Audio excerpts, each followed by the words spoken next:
Et Véronique qui nous écrit à l'adresse rmcpourvous@rmc.fr. Oui, Véronique habite à Sablé-sur-Sarthe. Elle vit dans une petite maison qui donne sur une départementale. Et un beau jour d'octobre, elle part de chez elle le matin pour aller au travail. Surprise, en rentrant, juste devant chez elle, elle découvre un grand poteau en métal de 5 mètres planté dans le sol. Un poteau pour la fibre installé par un sous-traitant d'Orange. Et ce qui la choque le plus, Véronique, c'est que ce poteau, il est collé au mur et il est en plein milieu de sa façade. On avait bien compris qu'il allait y avoir des travaux, mais on n'a eu aucun avis dans la boîte aux lettres, on ne savait pas ce que c'était. Et quand ils ont sonné le matin à 8h pour qu'on pousse nos voitures, j'ai dit, mais vous faites quoi comme travaux? Ah ben on met la fibre. Ah bah ok, pas de souci, hein. Moi je pensais qu'ils allaient creuser et passer une fibre souterraine. Non, ils ont planté ça au milieu. Si j'avais su, j'aurais jamais bougé ma voiture, moi. Ah bah je serais restée campée s'il avait fallu, hein.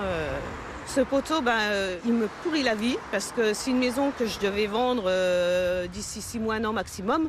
Et il dévalorise toute la maison. Je suis désolée, il est planté en plein milieu. C'est juste pas possible, quoi. Quand on a un poteau EDF existant à 2 mètres, pourquoi on me le met au milieu? Je sais pas, je comprends pas. Je comprends pas qu'il n'y ait rien qui me garantit aujourd'hui que ce poteau ne restera pas au milieu de ma façade.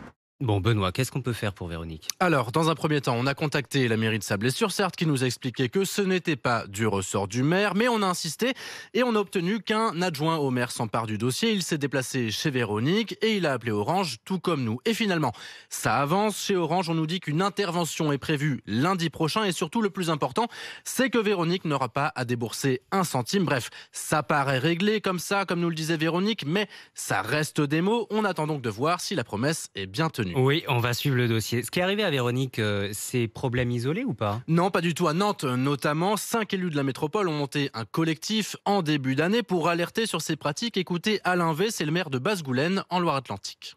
Il nous est arrivé sur notre commune de 9 500, 10 000 habitants d'avoir cette problématique. La difficulté, c'est que quelquefois, les sous-traitants de Orange positionnent des poteaux un petit peu n'importe où, à leur guise. Souvent, c'est fait, comme on dit familièrement, à l'arrache. Et on est devant le fait accompli. Et là, c'est le parcours du combattant, très sincèrement.